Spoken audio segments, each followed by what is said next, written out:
ನಿಮ್ಮ news room ಪ್ರತಿದಿನ ರಾತ್ರಿ 9 ಗಂಟೆಗೆ. ನ್ಯೂಸ್ ಎಕ್ಸ್‌ಪ್ರೆಸ್ ಅಟ್ 6ಗೆ ಸ್ವಾಗತ. ನಾನು ನಿಶಾ.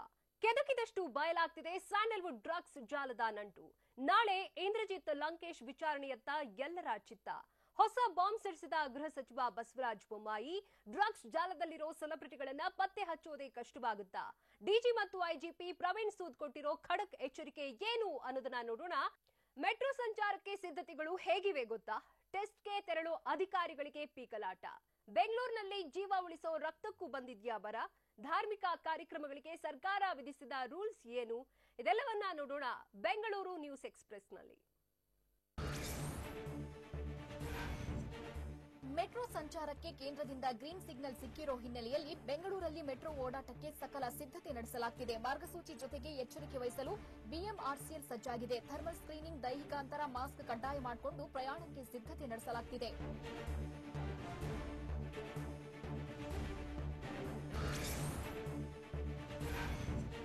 ಕೊರೋನಾ ಟೆಸ್ಟ್ ವಿಚಾರವಾಗಿ ಅಧಿಕಾರಿಗಳಿಗೆ ನೀಡಲಾಗಿರೋ ಟಾರ್ಗೆಟ್ ರೀಚ್ ಆಗಲು ಕಷ್ಟವಾಗ್ತಿದೆ. ಟೆಸ್ಟ್ಗೆ ತೆರಳಿದ್ರೆ ಅಧಿಕಾರಿಗಳನ್ನೇ ತರಾಟೆಗೆ ತೆಗೆದುಕೊಳ್ಳೋ ಜನರು ಟೆಸ್ಟ್ಗೆ ಸಹಕರಿಸ್ತಿಲ್ಲ. ನನಗೆ ಕೊರೋನಾ ಇಲ್ಲ, ನಾನು ನಿಮ್ಮೊಂದಿಗೆ ಬರಲ್ಲ, ಟೆಸ್ಟ್ ಮಾಡಿಸಿ ಅಂತ ಯಾಕೆ ಕಾಟ ಕೊಡ್ತೀರಾ ಅಂತೆಲ್ಲ ತರಾಟೆಗೆ ತೆಗೆದುಕೊಳ್ತಿದ್ದಾರಂತೆ.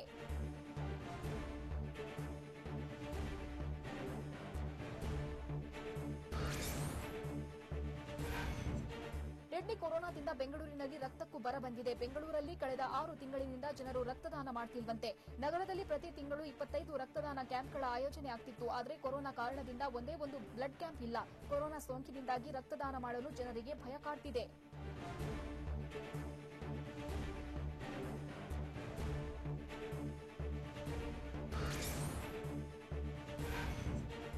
ಕೆಲವೇ ದಿನಗಳಲ್ಲಿ ದೇಶದಲ್ಲಿ ಹಬ್ಬದ ಸೀಸನ್ ಶುರುವಾಗಲಿದೆ. ಹೀಗಾಗಿ ಹಬ್ಬಗಳಿಗೆ ಜಾತ್ರೆ ಸೇರಿ ಧಾರ್ಮಿಕ ಕಾರ್ಯಕ್ರಮಗಳಿಗೆ ರೂಲ್ಸ್ ರೂಪಿಸುವ ಸಾಧ್ಯತೆ ಇದೆ. ಹಬ್ಬಗಳಿಗಾಗಿ ಕೇಂದ್ರ ಪ್ರತ್ಯೇಕ ನಿಯಮಗಳನ್ನು ರೂಪಿಸುವ ಸಾಧ್ಯತೆ ಬಗ್ಗೆ ವಿಡಿಯೋ ಸಂವಾದದಲ್ಲಿ ಹರ್ಷವರ್ಧನ್ ಸುಳಿವು ನೀಡಿದ್ದಾರೆ. ಮಾಸ್ಕ್ ಧಾರಣೆ, ದೈಹಿಕ ಅಂತರ ಕಾಪಾಡಿಕೊಳ್ಳಲು ಆದ್ಯತೆ ಕೊಡಲಾಗುತ್ತೆ.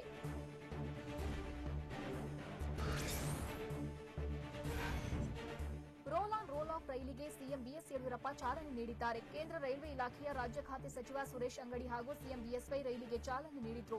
ಸರಕು ತುಂಬಿದ ಟ್ರಕ್ ಅಥವಾ ಲಾರಿಗಳ ಸಾಗಣೆಯ ರೈಲ್ವೆ ಸೇವೆ ಇದಾಗಿದ್ದು, ನೆಲಮಂಗಲದಿಂದ ಮಹಾರಾಷ್ಟ್ರದ ಸೊಲ್ಲಾಪುರದ ಬಾಳೆಗೆ ರೈಲು ಸೇವೆ ಆರಂಭವಾಗಿದೆ.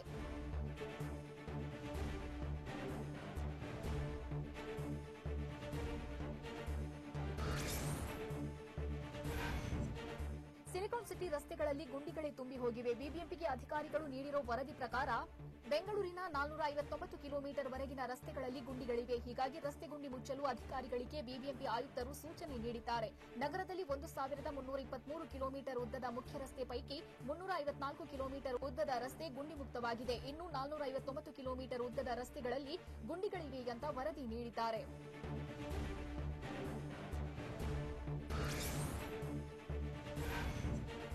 ಯುವ ಸಮೂಹವನ್ನ ಸೆಳೆಯಲು ಕಾಂಗ್ರೆಸ್ ಹೊಸ ಪ್ಲಾನ್ ಮಾಡಿಕೊಂಡಿದೆ. ಯುವ ಜನತೆಯನ್ನು ಸೆಳೆಯಲು ಕಾಂಗ್ರೆಸ್ನಿಂದ ಜವಾಹರ್ ಬಾಲಮಂಚ್ ಅನ್ನೋ ಹೊಸ ವಿಂಗ್ ಆರಂಭವಾಗಿದೆ. ಪಕ್ಷವನ್ನು ತಳಮಟ್ಟದಲ್ಲಿ ಗಟ್ಟಿಗೊಳಿಸಲು ಪ್ಲಾನ್ ಮಾಡಿಕೊಂಡಿದ್ದು 10 ರಿಂದ 17 ವರ್ಷದೊಳಗಿನ ಮಕ್ಕಳನ್ನೇ ಪ್ರಮುಖ ಟಾರ್ಗೆಟ್ ಮಾಡಲಾಗಿದೆ.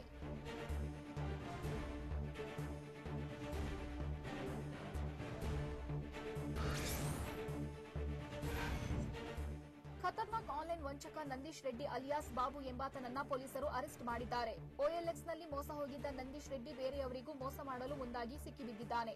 ಈತನನ್ನು ತಿಲಕ್ ನಗರ ಠಾಣೆ ಪೊಲೀಸರು ಬಂಧಿಸಿದ್ದು 9 ಲಕ್ಷ ಮೌಲ್ಯದ ಚಿನ್ನಾಭರಣ ವಶಕ್ಕೆ ಪಡೆದುಕೊಂಡಿದ್ದಾರೆ.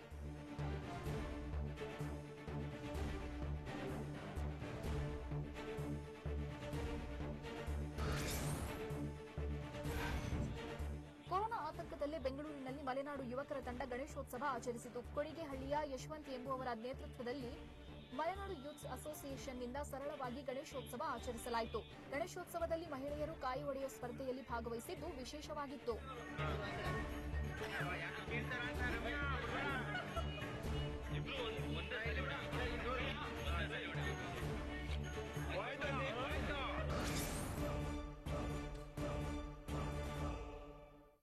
ರಾಯಚೂರಿನಲ್ಲಿ ಬೆಳ್ಳಂಬೆಳಗ್ಗೆಯೇ ಹೃದಯ ವಿದ್ರಾವಕ ಘಟನೆ. ಬಟ್ಟೆ ಒಗೆಯಲು ಕೆರೆಗೆ ಹೋದ ಆ ಮೂವರು ಏನಾದ್ರು? ಆ ಭೀಕರ ಅಪಘಾತದ ಬಳಿಕ ಅಲ್ಲಿ ನಡೆದಿದ್ದೇನು? ವಾಹನಗಳ ಅಡಿಗೆ ಬಿದ್ದರೂ ಆ ಬಾಲಕ ಬಚಾವಾಗಿದ್ದೇಗೆ? ಇಂಥ ಸುದ್ದಿಯನ್ನ ನೋಡೋಣ ಸ್ಟೇಟ್ ನ್ಯೂಸ್ ಎಕ್ಸ್‌ಪ್ರೆಸ್‌ನಲ್ಲಿ.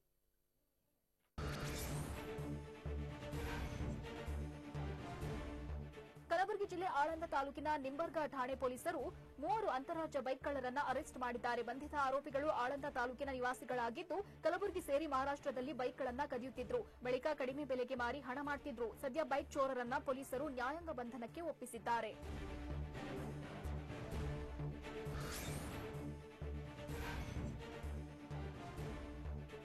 ದಾವಣಗೆರೆ ಜಿಲ್ಲೆ ಚನ್ನಗಿರಿ ತಾಲೂಕಿನ ಅಮ್ಮನಗುಡ್ಡದ ಬಳಿ ಗಾಂಜಾ ಸಾಗಿಸುತ್ತಿದ್ದ ಓರ್ವ ವ್ಯಕ್ತಿಯನ್ನ ಪೊಲೀಸರು ಅರೆಸ್ಟ್ ಮಾಡಿದ್ದಾರೆ. ಬಂಧಿತ ಹನುಮಂತಪ್ಪ ಎಂಬಾತನಿಂದ 315 ಗ್ರಾಂ ಹಸಿ ಗಾಂಜಾವನ್ನ ವಶಕ್ಕೆ ಪಡೆದಿದ್ದಾರೆ.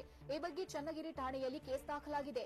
ದಾವಣಗೆರೆ ಸಿಇಎನ್ ಅಪರಾಧ ಠಾಣೆ ಎಸ್ಐ ನೇತೃತ್ವದಲ್ಲಿ ದಾಳಿ ನಡೆದಿದೆ.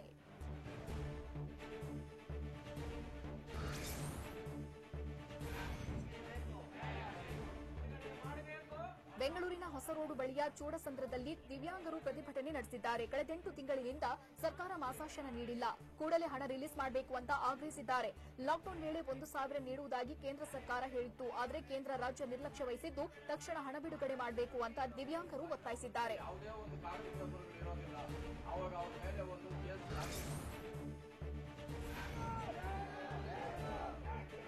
ಎಸ್ಟಿ ಜಾತಿ ಪ್ರಮಾಣ ಪತ್ರ ನೀಡುವಂತೆ ಆಗ್ರಹಿಸಿ ತಳವಾರ ಪರಿವಾರ ಸಮುದಾಯದವರು ಪ್ರತಿಭಟನೆ ನಡೆಸಿದ್ರು. ವಿಜಯಪುರದ ಡಾ ಅಂಬೇಡ್ಕರ್ ವೃತ್ತದಲ್ಲಿ ಪ್ರತಿಭಟನೆ ನಡೆಸಿದ ಸಮುದಾಯದ ಪ್ರತಿನಿಧಿಗಳು ಜಿಲ್ಲೆಯ ಎಲ್ಲ ಶಾಸಕರ ಮನೆಗಳ ಮುಂದೆಯೂ ಧರಣಿ ಮಾಡ್ತೇವೆ, ಈ ಮೂಲಕ ತಮಗೆ ಬೆಂಬಲ ನೀಡುವಂತೆ ಮನವಿ ಮಾಡ್ತೇವೆ ಎಂದರು.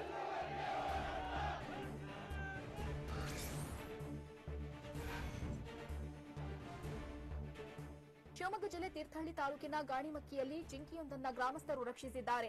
ಕಾಡಿನಿಂದ ನಾಡಿಗೆ ಬಂದಿದ್ದ ಜಿಂಕೆಯನ್ನ ನಾಯಿಗಳು ಅಟ್ಟಾಡಿಸುತ್ತಿದ್ವು.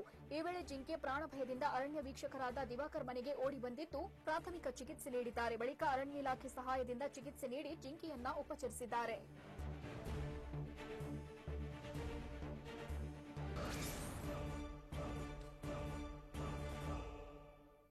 ವಿಸ್ತರಿಸಿಕೊಳ್ಳುತ್ತಲೇ ಇದೆ ಸ್ಯಾಂಡಲ್ವುಡ್ ಡ್ರಗ್ಸ್ ಜಾಲ. ಇಂದ್ರಜಿತ್ ಲಂಕೇಶ್ ವಿಚಾರಣೆ ಮೇಲೆ ರಾಜ್ಯದ ಜನರ ಚಿತ್ತ. ಚಿತ್ರರಂಗದ ಚಿಕು ನಶೆ ನಂಟು ವ್ಯಾಪಿಸಿದೆ ಅಂದಿದ್ದು ಯಾರು? ಡ್ರಗ್ಸ್ ಆರೋಪದಿಂದ ಮದುವೆಯಾಗಲು ಕಷ್ಟವಾಗ್ತಿದೆ ಎಂದ ನಟ ಯಾರು? ಇವೆಲ್ಲವನ್ನ ನೋಡೋಣ ಡ್ರಗ್ಸ್ ದುನಿಯಾ ನ್ಯೂಸ್ ಎಕ್ಸ್‌ಪ್ರೆಸ್‌ನಲ್ಲಿ.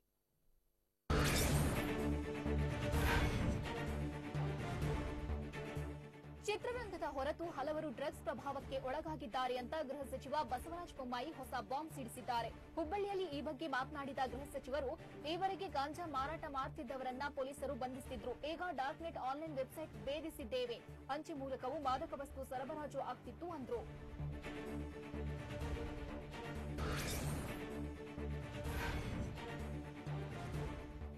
ಸ್ಯಾಂಡಲ್ವುಡ್ ಹಾಗೂ ಡ್ರಗ್ಸ್ ಡೀಲರ್ಗಳ ನಂಟಿನ ತನಿಖೆ ನಡೆಸುತ್ತಿರೋ ಎನ್ಸಿಬಿ ಅಧಿಕಾರಿಗಳು ಮಾಹಿತಿ ಬಹಿರಂಗ ಮಾಡಿ ಎಡವಟ್ಟು ಮಾಡಿಕೊಂಡಿರೋ ಸಾಧ್ಯತೆ ಇದೆ. ಎನ್ಸಿಬಿ ಅಧಿಕಾರಿಗಳು ಮಾಡಿದ ಟ್ವೀಟ್ನಿಂದ ಎಚ್ಚೆತ್ತುಕೊಂಡ ಸ್ಯಾಂಡಲ್ವುಡ್ ಸೆಲೆಬ್ರಿಟಿಗಳು ಎಚ್ಚೆತ್ತುಕೊಂಡಿರೋ ಸಾಧ್ಯತೆ ಇದೆ. ಡ್ರಗ್ಸ್ ಗ್ಯಾಂಗ್ ಜೊತೆ ನಂಟು ಇರೋ ಸೆಲೆಬ್ರಿಟಿಗಳು ಸಾಕ್ಷ್ಯನಾಶ ಮಾಡಿ ಎಸ್ಕೇಪ್ ಆಗಿರೋ ಶಂಕೆ ಇದೆ.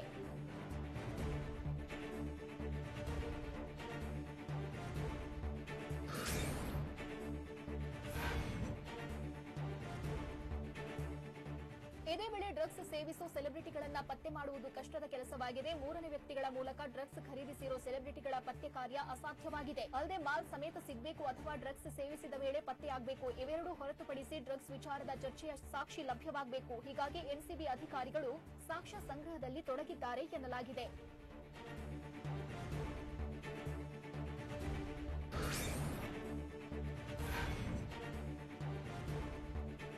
ಡ್ರಗ್ಸ್ ಜಾಲದಲ್ಲಿ ಯಾರೇ ಭಾಗಿಯಾಗಿದ್ರೂ ಕಠಿಣ ಕ್ರಮ ಕೈಗೊಳ್ಳುತ್ತೇವೆ ಅಂತ ಡಿಜಿಐಜಿಪಿ ಪ್ರವೀಣ್ ಸೂದ್ ಹೇಳಿದ್ದಾರೆ. ತಪ್ಪಿತಸ್ಥರು ಯಾರೇ ಆದರೂ ಶಿಸ್ತು ಕ್ರಮ ಕೈಗೊಳ್ಳುತ್ತೇವೆ. ಸದ್ಯ ಎನ್ಸಿಬಿ ಅಧಿಕಾರಿಗಳು ತನಿಖೆ ನಡೆಸುತ್ತಿದ್ದಾರೆ. ಬಳಿಕ ರಾಜ್ಯ ಪೊಲೀಸ್ ಇಲಾಖೆಯಿಂದಲೂ ತನಿಖೆ ನಡೆಸಲಾಗುತ್ತಿದೆ.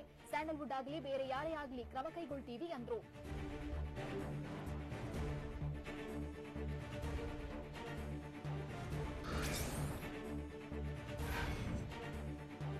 ಡ್ರಗ್ಸ್ ಮಾಫಿಯಾದಲ್ಲಿ ಸ್ಯಾಂಡಲ್ವುಡ್ ಸೆಲೆಬ್ರಿಟಿಗಳು ಭಾಗಿಯಾಗಿರೋ ಬಗ್ಗೆ ತಮಗೆ ಮಾಹಿತಿ ಇದೆ ಎಂದಿರೋ ಇಂದ್ರಜಿತ್ ಲಂಕೇಶ್ ವಿಚಾರಣೆಗೆ ಹಾಜರಾಗಲಿದ್ದಾರೆ. ಸಿಸಿಬಿ ಅಧಿಕಾರಿಗಳು ನೋಟಿಸ್ ನೀಡಿದ್ದ ಹಿನ್ನೆಲೆ ನಾಳೆ ಬೆಳಗ್ಗೆ 11 ಗಂಟೆಗೆ ಇಂದ್ರಜಿತ್ ಲಂಕೇಶ್ ವಿಚಾರಣೆಗೆ ಹಾಜರಾಗಲಿದ್ದಾರೆ. ನಿಮಗೆ ಎಲ್ಲ ರೀತಿ ಭದ್ರತೆಯನ್ನು ಕೊಡ್ತೀವಿ, ನಮ್ಮ ತನಿಖೆಗೆ ಸಹಕಾರ ನೀಡಿ ಅಂತ ಅಧಿಕಾರಿಗಳು ಹೇಳಿದ್ದಾರೆ ಎನ್ನಲಾಗಿದೆ.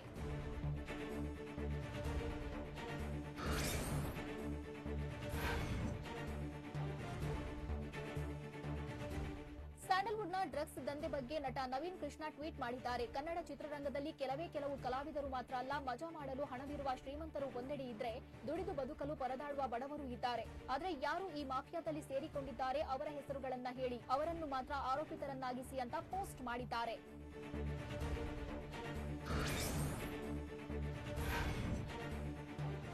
ಸ್ಯಾಂಡಲ್ವುಡ್ ಸಿನಿಮಾ ನಟರಿಗೆ ಹೆಣ್ಣು ಸಿಗೋದೇ ಕಷ್ಟ ಅಂತ ನಟ ಪವನ್ ಅಳಲು ತೋಡ್ಕೊಂಡಿದ್ದಾರೆ. ಸಿನಿಮಾದವರು ಅಂದ್ರೆ ಮೊದಲೇ ಭಯ ಬೀಳ್ತಿದ್ರು, ಈಗ ಹೆಣ್ಣು ಕೊಡುವವರು ಅನುಮಾನದಿಂದ ನೋಡ್ತಿದ್ದಾರೆ. ಆದ್ರೆ ಈಗ ಡ್ರಗ್ಸ್ ಆರೋಪದಿಂದ ಮತ್ತಷ್ಟು ಕಷ್ಟವಾಗಿದೆ. ಮುಂದಿನ ತಿಂಗಳು ಮದುವೆಗೆ ಎಲ್ಲ ತಯಾರಿ ನಡೆಯುತ್ತಿದೆ, ಹೀಗಾಗಿ ನಮ್ಮ ಕುಟುಂಬದಲ್ಲಿ ಆತಂಕ ಶುರುವಾಗಿದೆ ಅಂತ ಅಳಲು ತೋಡ್ಕೊಂಡ್ರು.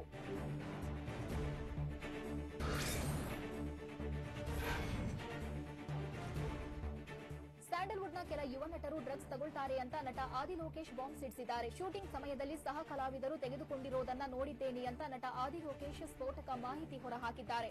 ಡ್ರಗ್ಸ್ ತಗೊಂಡ್ರೆ ಸ್ಮೆಲ್ ಬರಲ್ಲ, ಅವರದೇ ಲೋಕದಲ್ಲಿ ಇರ್ತಾರೆ, ಎಲ್ಲಾ ಕಡೆ ಎಲ್ಲಾ ರೀತಿಯ ವ್ಯವಹಾರಗಳು ನಡೆಯುತ್ತೆ ಅಂದಿದ್ದಾರೆ.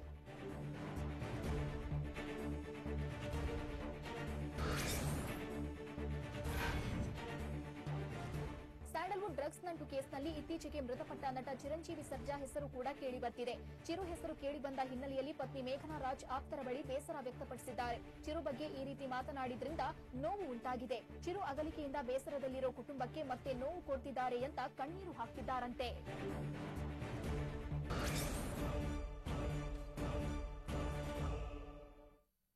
ಸರ್ಕಾರಕ್ಕೆ ತಜ್ಞರು ನೀಡಿದ ಆ ವರದಿಯಲ್ಲಿ ಏನಿದೆ? ಮುಂದಿನ ತಿಂಗಳಲ್ಲಿ ಅದೆಷ್ಟು ಲಕ್ಷ ಸೋಂಕಿತರು ಪತ್ತೆಯಾಗಲಿದ್ದಾರೆ ಗೊತ್ತಾ? ಬಿಜೆಪಿ ರಾಜ್ಯಾಧ್ಯಕ್ಷರಿಗೂ ವಕ್ಕರಿಸಿದ ಕೊರೋನಾ ಹೆಮ್ಮಾರಿ. ಅನ್ಲಾಕ್ ಆದರೂ ಫಿಲ್ಮ್ ಚೇಂಬರ್ ಅಧ್ಯಕ್ಷರು ಬೇಸರ ವ್ಯಕ್ತಪಡಿಸಿದ್ದೇಕೆ ಅನ್ನೋದನ್ನ ನೋಡೋಣ ಕೊರೋನಾ ಹಾಟ್ಸ್ಪಾಟ್ನಲ್ಲಿ. ಆಗಸ್ಟ್ ಅಂತ್ಯಕ್ಕೆ 3 ಲಕ್ಷ ಸೋಂಕಿತರು ಇರ್ತಾರೆ ಎಂದಿದ್ದ ತಜ್ಞರು ಇದೀಗ ಸೆಪ್ಟೆಂಬರ್ ಅಂತ್ಯದ ವೇಳೆಗೆ ಸೋಂಕಿತರ ಸಂಖ್ಯೆ 6 ಲಕ್ಷಕ್ಕೆ ಏರಿಕೆಯಾಗಲಿದೆ ಅಂತ ಎಚ್ಚರಿಸಿದ್ದಾರೆ. ರಾಜ್ಯದಲ್ಲಿ ಕೊರೋನಾ ಟೆಸ್ಟಿಂಗ್ ಹೆಚ್ಚಳ ಮಾಡಲಾಗಿದೆ, ಹೀಗಾಗಿ ಮುಂದಿನ ತಿಂಗಳಲ್ಲೂ ಕೊರೋನಾ ಆರ್ಭಟ ಜೋರಾಗಿರುತ್ತೆ. ಮನೆಗೆ ಸ್ಟಿಕ್ಕರ್ ಸೀಲ್ ಹಾಕಿದ್ರೆ ಜನ ಟೆಸ್ಟಿಂಗ್ಗೆ ಬರಲ್ಲ, ಇದನ್ನ ಕಡಿಮೆ ಮಾಡುವಂತೆ ಸರ್ಕಾರಕ್ಕೆ ತಜ್ಞರು ಮನವಿ ಮಾಡಿದ್ದಾರೆ.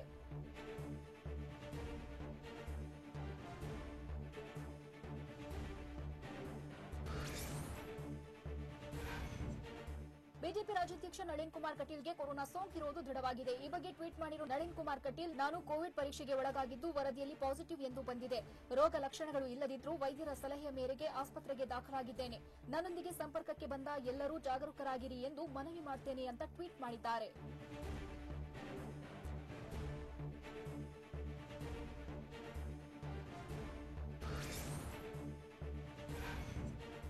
ಅನ್ಲಾಕ್ 4.0 ನಲ್ಲಿ ಚಿತ್ರಮಂದಿರ ಓಪನ್ಗೆ ಕೇಂದ್ರದ ನಿರ್ಧಾರ ಅನುಮತಿ ನೀಡದ್ದಕ್ಕೆ ಫಿಲ್ಮ್ ಚೇಂಬರ್ ಅಧ್ಯಕ್ಷ ಬೇಸರ ವ್ಯಕ್ತಪಡಿಸಿದ್ದಾರೆ. ಈ ಬಗ್ಗೆ ಬೆಂಗಳೂರಿನಲ್ಲಿ ಮಾತನಾಡಿದ ಜಯರಾಜ್, ಸಾಲ ಮಾಡಿ ಹಲವು ಸಿನಿಮಾಗಳನ್ನ ನಿರ್ಮಾಣ ಮಾಡಲಾಗಿದೆ. ಸಿನಿಮಾ ರಿಲೀಸ್ ಆಗದಿದ್ರೆ ಆತ್ಮಹತ್ಯೆ ಮಾಡಿಕೊಳ್ಳಬೇಕಾದ ಪರಿಸ್ಥಿತಿ ಎದುರಾಗ್ತದೆ ಎಂದರು.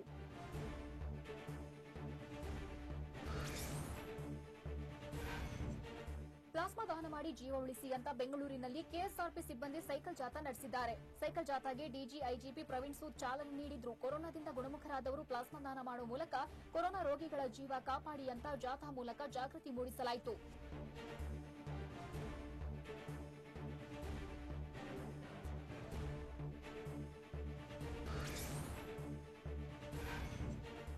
ದೇಶದಲ್ಲಿ ಕೊರೋನಾ ಸೋಂಕಿತರ ಸಂಖ್ಯೆ 35,42,733ಕ್ಕೆ ಏರಿಕೆಯಾಗಿದೆ. ಕಳೆದ 24 ಗಂಟೆಗಳಲ್ಲಿ 78,761 ಕೊರೋನಾ ಸೋಂಕಿತರು ಪತ್ತೆಯಾಗಿದ್ದಾರೆ. ಇನ್ನು ಒಟ್ಟು ಕೊರೋನಾ ಸೋಂಕಿತರ ಪೈಕಿ 27,13,933 ಜನರು ಗುಣಮುಖರಾಗಿದ್ದು 7,65,302 ಜನರು ಆಸ್ಪತ್ರೆಗಳಲ್ಲಿ ಚಿಕಿತ್ಸೆ ಪಡೆಯುತ್ತಿದ್ದಾರೆ.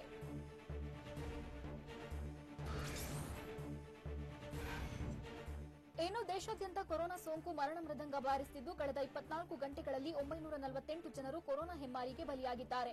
ಈ ಮೂಲಕ ಒಟ್ಟು ಸಾವಿನ ಸಂಖ್ಯೆ 63,498ಕ್ಕೆ ಏರಿಕೆಯಾಗಿದೆ. ಇನ್ನು ಮಹಾರಾಷ್ಟ್ರದಲ್ಲಿ 24 ಗಂಟೆಗಳಲ್ಲಿ 328 ಜನರು ಕೊರೋನಾಗೆ ಬಲಿಯಾಗಿದ್ದಾರೆ. ಈ ಮೂಲಕ ಮಹಾರಾಷ್ಟ್ರದಲ್ಲಿ ಸಾವಿನ ಸಂಖ್ಯೆ 24,103ಕ್ಕೆ ಏರಿಕೆಯಾಗಿದೆ.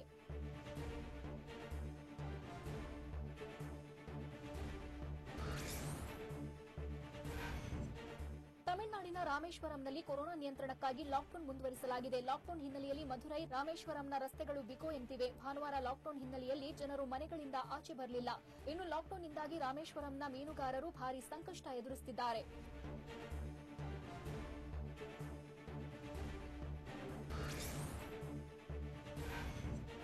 ಕೋಲಾರ ಜಿಲ್ಲೆಯಲ್ಲಿ ಇಂದು 289 ಜನರಿಗೆ ಕೊರೋನಾ ಇರೋದು ದೃಢವಾಗಿದೆ. ಈ ಮೂಲಕ ಜಿಲ್ಲೆಯಲ್ಲಿ ಕೊರೋನಾ ಸೋಂಕಿತರ ಸಂಖ್ಯೆ 3,418ಕ್ಕೆ ಏರಿಕೆಯಾಗಿದೆ. ಕೋಲಾರ ತಾಲೂಕು 26, ಮುಳಬಾಗಿಲು ತಾಲೂಕು 15 ಕೇಸ್, ಮಾಲೂರು, ಕೆಜಿಎಫ್ ತಾಲೂಕುಗಳಲ್ಲಿ ತಲಾ 14 ಪ್ರಕರಣ, ಶ್ರೀನಿವಾಸಪುರ ತಾಲೂಕು 12, ಬಂಗಾರಪೇಟೆ ತಾಲೂಕು 8 ಪ್ರಕರಣ ಪತ್ತೆಯಾಗಿರೋ ಬಗ್ಗೆ ಜಿಲ್ಲಾಡಳಿತ ಹೆಲ್ತ್ ಬುಲೆಟಿನ್ ರಿಲೀಸ್ ಮಾಡಿದೆ.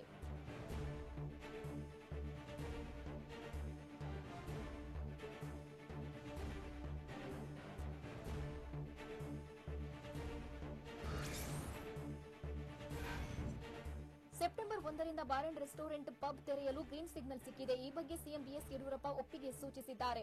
ಹೀಗಾಗಿ ನಾಳೆ ಅಧಿಕೃತ ಆದೇಶ ಹೊರಡಿಸುವ ಸಾಧ್ಯತೆ ಇದೆ. ಆದರೆ 50% ಗ್ರಾಹಕರಿಗೆ ಮಾತ್ರ ಅನುಮತಿ ನೀಡಲು ಸೂಚಿಸುವ ಸಾಧ್ಯತೆ ಇದೆ.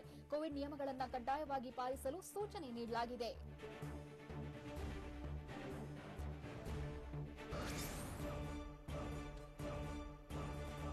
ಶಾಲೆ ಕಾಲೇಜು ತೆರೆಯುವ ಬಗ್ಗೆ ಕೇಂದ್ರ ಸರ್ಕಾರದ ಗೈಡ್ಲೈನ್ಸ್ ಏನು? ಮೆಟ್ರೋ ಸಂಚಾರಕ್ಕೆ ಸರ್ಕಾರದಿಂದ ಗ್ರೀನ್ ಸಿಗ್ನಲ್ ಕಂಡೀಷನ್ಸ್ ಏನು? ಮನ್ ಕಿ ಬಾತ್ನಲ್ಲಿ ಪ್ರಧಾನಿ ಮೋದಿ ಹೇಳಿದ್ದೇನು? ವಾಯುಸೇನೆ ಬತ್ತಳಿಕೆ ಸೇರಲಿದೆಯಾ ಮತ್ತಷ್ಟು ರಫೇಲ್ ಜೆಟ್ಗಳು? ಇದೆಲ್ಲವನ್ನ ನೋಡೋಣ ನ್ಯಾಷನಲ್ ನ್ಯೂಸ್ ಎಕ್ಸ್‌ಪ್ರೆಸ್‌ನಲ್ಲಿ.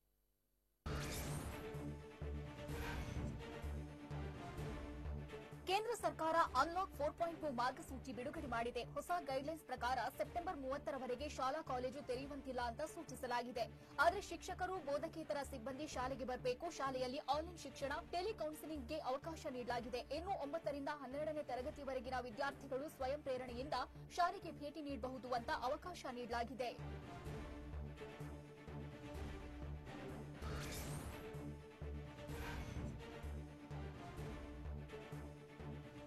ಮೆಟ್ರೋ ಪ್ರಯಾಣಿಕರಿಗೂ ಕೇಂದ್ರ ಸರ್ಕಾರ ಗುಡ್ ನ್ಯೂಸ್ ನೀಡಿದೆ. ಸೆಪ್ಟೆಂಬರ್ 7ರಿಂದ ಮೆಟ್ರೋ ಓಡಾಟಕ್ಕೆ ಕೇಂದ್ರ ಸರ್ಕಾರ ಅನುಮತಿ ನೀಡಿದೆ. ಮಾರ್ಚ್ 22ರಂದು ಸ್ಥಗಿತಗೊಂಡಿದ್ದ ಮೆಟ್ರೋ ಸಂಚಾರಕ್ಕೆ ಬರೋಬ್ಬರಿ 5 ತಿಂಗಳ ಬಳಿಕ ಅನುಮತಿ ಸಿಕ್ಕಿದೆ. ದೈಹಿಕ ಅಂತರ, ಮಾಸ್ಕ್ ಕಡ್ಡಾಯ ಮಾಡುವ ಮೂಲಕ ಕೊರೋನಾ ನಿಯಮ ಪಾಲನೆ ಮಾಡಲು ಸೂಚಿಸಲಾಗಿದೆ.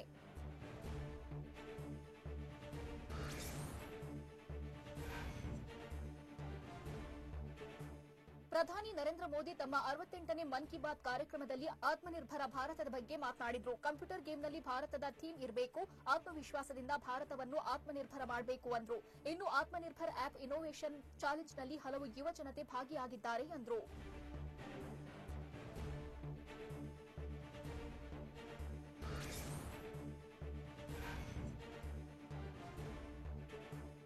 ಇನ್ನು ಮನ್ ಕಿ ಬಾತ್ ಕಾರ್ಯಕ್ರಮದಲ್ಲಿ ಪ್ರಧಾನಿ ಮೋದಿ ಜನರ ಸಹನೆ ಹಾಗೂ ತಾಳ್ಮೆಗೆ ಮೆಚ್ಚುಗೆ ವ್ಯಕ್ತಪಡಿಸಿದ್ರು. ಇನ್ನು ಕೋವಿಡ್ ಹಿನ್ನೆಲೆ ಮಾರ್ಗಸೂಚಿ ಪಾಲನೆ ಕಡ್ಡಾಯವಾಗಿದೆ. ಕಾರ್ಯಕ್ರಮಗಳ ಆಯೋಜನೆ ವೇಳೆ ಎಚ್ಚರಿಕೆ ಅತ್ಯಗತ್ಯ. ಈ ಬಾರಿ ಆನ್ಲೈನ್ನಲ್ಲಿ ಗಣೇಶೋತ್ಸವ ಆಚರಿಸಲಾಯಿತು ಅಂದ್ರು. ಅಲ್ಲದೆ ಹಬ್ಬ, ಪರಿಸರದ ನಡುವೆ ಬಹಳ ಹಳೆಯ ಸಂಬಂಧವಿದೆ. ಕೊರೋನಾ ಹಿನ್ನೆಲೆ ದೇಶ ಹಲವು ಸಂಕಷ್ಟ ಎದುರಿಸುತ್ತಿದೆ ಅಂದ್ರು.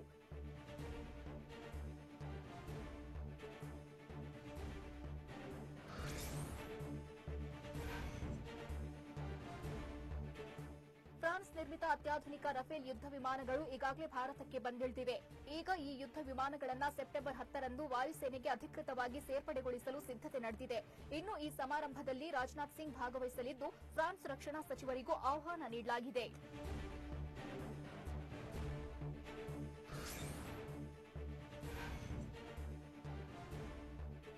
ಮಧ್ಯಪ್ರದೇಶದಲ್ಲಿ ಪ್ರವಾಹ ಪರಿಸ್ಥಿತಿ ಉಂಟಾಗಿದ್ದು, ಈ ದುರ್ಘಟನೆಯಲ್ಲಿ 10ಕ್ಕೂ ಹೆಚ್ಚು ಮಂದಿ ಬಲಿಯಾಗಿದ್ದಾರೆ. ಬಲಿಯಾದವರ ಪೈಕಿ 6 ಮಕ್ಕಳು ಕೂಡ ಸೇರಿದ್ದು, 10,000ಕ್ಕೂ ಹೆಚ್ಚು ಜನರನ್ನ ಈಗಾಗಲೇ ಸ್ಥಳಾಂತರಿಸಲಾಗಿದೆ. ನರ್ಮದಾ ನದಿಯ ನೀರಿನ ಮಟ್ಟ ಏರಿಕೆಯಿಂದಾಗಿ ಪ್ರವಾಹ ಉಂಟಾಗಿದೆ.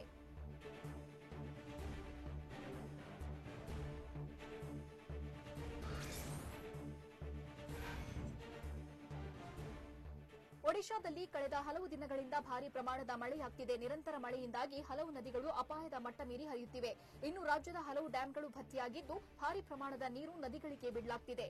ಕಟಕ್ನಲ್ಲಿರೋ ಮುಂಡಿಲಿ ಬ್ಯಾರೇಜ್ನಿಂದ ಹೆಚ್ಚುವರಿ ನೀರು ಹೊರಬಿಟ್ಟ ಪರಿಣಾಮ ತಗ್ಗು ಪ್ರದೇಶಗಳು ಜಲಾವೃತಗೊಂಡಿವೆ.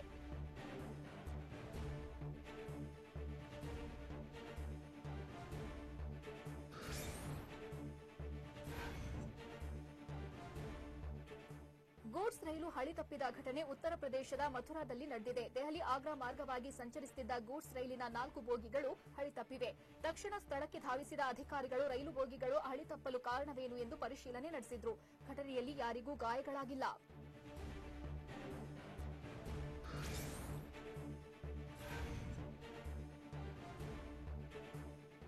ಬಾಲಿವುಡ್ ನಟ ಸುಶಾಂತ್ ನಿಗೂಢ ಸಾವಿನ ಕೇಸ್ಗೆ ಸಂಬಂಧಿಸಿದಂತೆ ತನಗೆ ಹಾಗೂ ತನ್ನ ಕುಟುಂಬಕ್ಕೆ ಬೆದರಿಕೆ ಇದೆ ಅಂತ ರಿಯಾ ಚಕ್ರವರ್ತಿ ಆರೋಪಿಸಿದ್ರು. ಈ ಹಿನ್ನೆಲೆಯಲ್ಲಿ ರಿಯಾ ಮತ್ತವರ ಕುಟುಂಬಕ್ಕೆ ಸೂಕ್ತ ಭದ್ರತೆ ಒದಗಿಸಲು ಸಿಬಿಐ ಮುಂಬೈ ಪೊಲೀಸರಿಗೆ ಪತ್ರ ಬರೆದು ಮನವಿ ಮಾಡಿದೆ.